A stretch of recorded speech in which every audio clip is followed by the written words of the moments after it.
Promouvoir le fleuve Congo comme une destination touristique sur le chiquet international, c'est le combat que mène depuis un certain moment l'opérateur touristique privé Évariste Ondongo à travers des excursions jet ski organisées sur le fleuve Congo. En le faisant, Évariste Ondongo n'a qu'un seul but, celui d'amener des touristes à venir découvrir les paysages pittoresques du fleuve Congo.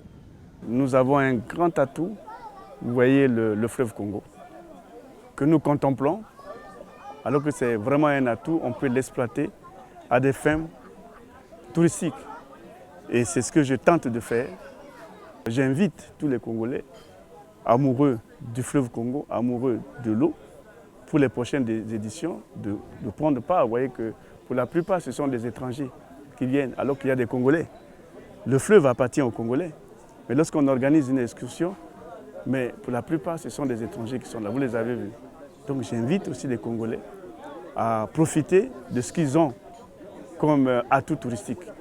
Après la première édition organisée en novembre dernier, la deuxième a connu également un succès au regard de la motivation des skieurs. Je tiens à remercier monsieur l'honorable DG Évariste Ondongo pour cette belle initiative. Quand j'ai vu l'affiche à travers un ami qui m'a contacté, qui m'a dit allez-y, participez, va à la découverte de fleuve Congo, à la découverte d'autres cultures qui est différente que de celles qu'on voit en ville.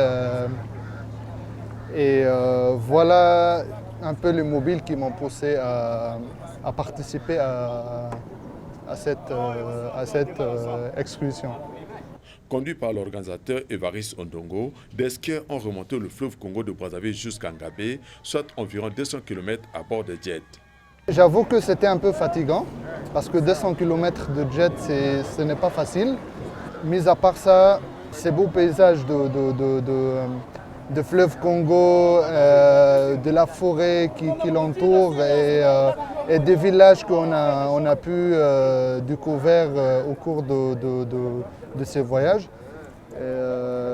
Aujourd'hui, je peux dire que je suis très ravi et je peux dire que je peux refaire ces voyages volontairement sans problème. Est-ce qu'on peut dire que le fleuve Congo est vraiment une destination touristique? Bien sûr, surtout c'est un fleuve qui est navigable et moi-même je suis très impressionné et j'invite tout le monde à venir visiter, à venir naviguer dans ce fleuve. Et, en tout cas, il n'y a aucun danger, il n'y a aucun risque. Tout le long du parcours, des skieurs ont offert des spectacles inédits que l'on ne voit que sous d'autres cieux. Comme lors de la première édition, la seconde édition Excursion des skis a eu également pour activité phare une partie de pêche sportive réalisée au village Ngobila. Une pêche qui s'est révélée fructueuse au regard des prises réalisées. En plaçant toujours la pêche au cœur de chaque excursion, Évariste Ondongo veut exhumer la vocation originale du district de Ngabé. Quand on parle de Ngabé, on voit le fleuve. Quand on voit le fleuve, on voit les poissons. Et quand on voit les poissons, on voit la pêche. Et Ngabé a une très grande tradition de pêche. Et nous voulons ressusciter cette tradition de pêche. C'est pourquoi à chaque fois que nous remontons le fleuve Congo, nous nous livrons à une partie de pêche. À travers cette partie de pêche fructueuse, Ngobila a conforté sa place de village de pêcheurs du district de Ngabé.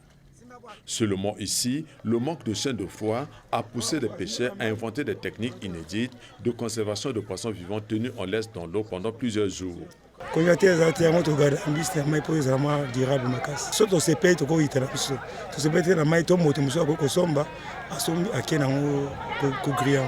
La seconde activité phare de l'excursion aura été la visite des skieurs à la reine Galeforo, suivie de l'exposition vente des objets d'art traditionnels du peuple Téké. Lui qui sert à puiser de l'eau parce que voilà la meilleure façon dont les Batékés conservent leur eau à la fraîcheur. La deuxième édition Excursion Jet Ski a vécu. La troisième aura lieu sous peu et les conditions de participation sont si simples.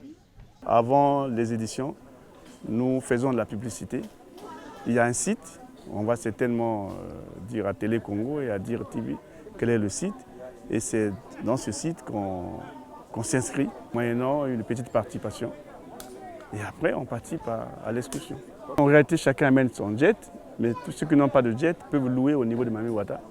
Il y en a des sociétés qui louent le jet, vous pouvez louer votre jet et participer à l'excursion.